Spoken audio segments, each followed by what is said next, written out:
So hello everyone, welcome back to another video. তো কথা হলো কিছু লেটেস্ট আপডেটস নিয়ে। তো প্রথম যে আপডেটটা নিয়ে কথা বলবো সেটা হচ্ছে যে সালমান খানের আপকামিং ছবি সিকান্দার বলে ছবিটাকে নিয়ে। তো এই ছবিটাতে রিসেন্ট টাইমে সালমান খানের অপোজিটে আমরা সকলেই জানি কাজল আগরওয়াল থাকতে চলেছে।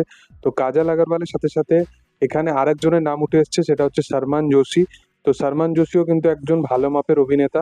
তো এই দুজনকে আমরা দেখতে চলেছি সিকান্দারে। তো সিকান্দারে ধীরে ধীরে যেসব স্টার কাস্টের নাম উঠে আসছে সেগুলো কিন্তু খুবই ইন্টারেস্টিং। তো দেখার যে কেমন হয়। এর পরবর্তী যদি আপডেট নিয়ে কথা বলি, তো সালমান খানেরই আপকামিং ছবি যেটা অ্যাটলিস্ট সাথে আসতে চলেছে, এই ছবিটাও কিন্তু খুব তাড়াতাড়ি আমরা এর কোনো অ্যানাউন্সমেন্ট বা কিছু হয়তো দেখতে পেতে পারি। কারণ এই ছবিটা শোনা যাচ্ছে সেটা হচ্ছে যে বেবি জন, যে আপকামিং অ্যাটলির প্রোডাকশন হাউস থেকেই যে ছবিটা আসতে চলেছে বরুণ ধাওয়ানের সাথে, সেই কাজটা কোথাও গিয়ে সালমান খানের ফিউচারে আসা অ্যাটলিট ছবির সাথে কোথাও গিয়ে কানেকশন থাকতে চলেছে। তো এটাও একটা হয়তো ইউনিভার্স হতে চলেছে। তো দেখার যে সেটা কি হয়।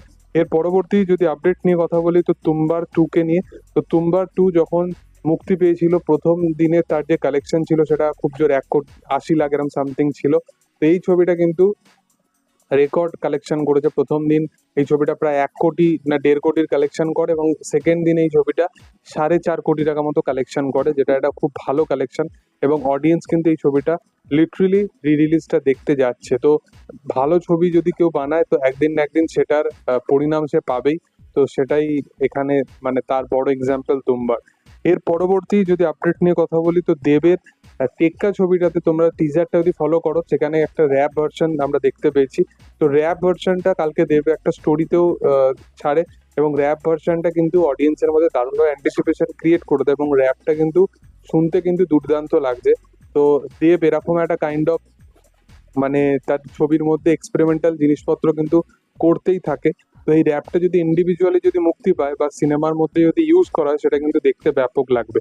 এর সাথে সাথে যদি কথা বলি শাকিব খানের আপকামিং ছবি দরদ বলে ছবিটাকে নিয়ে। তো দরদ ছবিটা, এই ছবিটা কিন্তু বাংলাদেশের সাথে সাথে ইন্ডিয়াতেও কিন্তু মুক্তি পেতে চলেছে, এবং এই ছবিটার কিছু পোর্শন কিন্তু বাংলাদেশে শুধু নয়, ইন্ডিয়াতেও কিছু পোর্শন শুট করা হয়েছে, বা বাংলাদেশ ইন্ডিয়া দুটো মিলিয়েই কিন্তু এর স্টারকাস্ট কিন্তু এই ছবিটার সাথে যুক্ত আছে।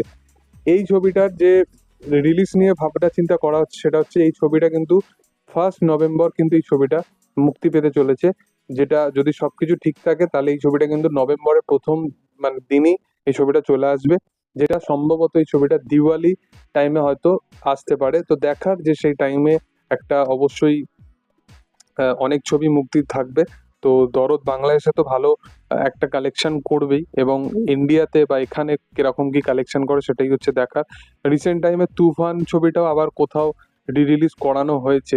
এখানেই আমি বুকমাই শোতে দেখছিলাম, একটা সিনেমা হলে চলছিল। তো দেখার যে দরদ ছবিটার ক্ষেত্রে কি হয়। তোমাদের কি বক্তব্য এই বিষয় নিয়ে অবশ্যই কমেন্ট সেকশনে জানাতে পারো। কোন আপডেটটা নিয়ে বেশি এক্সাইটেড সেটাও জানাতে পারো। ভিডিও যদি ভালো লেগে থাকে অবশ্যই লাইক শেয়ার সাবস্ক্রাইব করে দিও। Thank you all, by.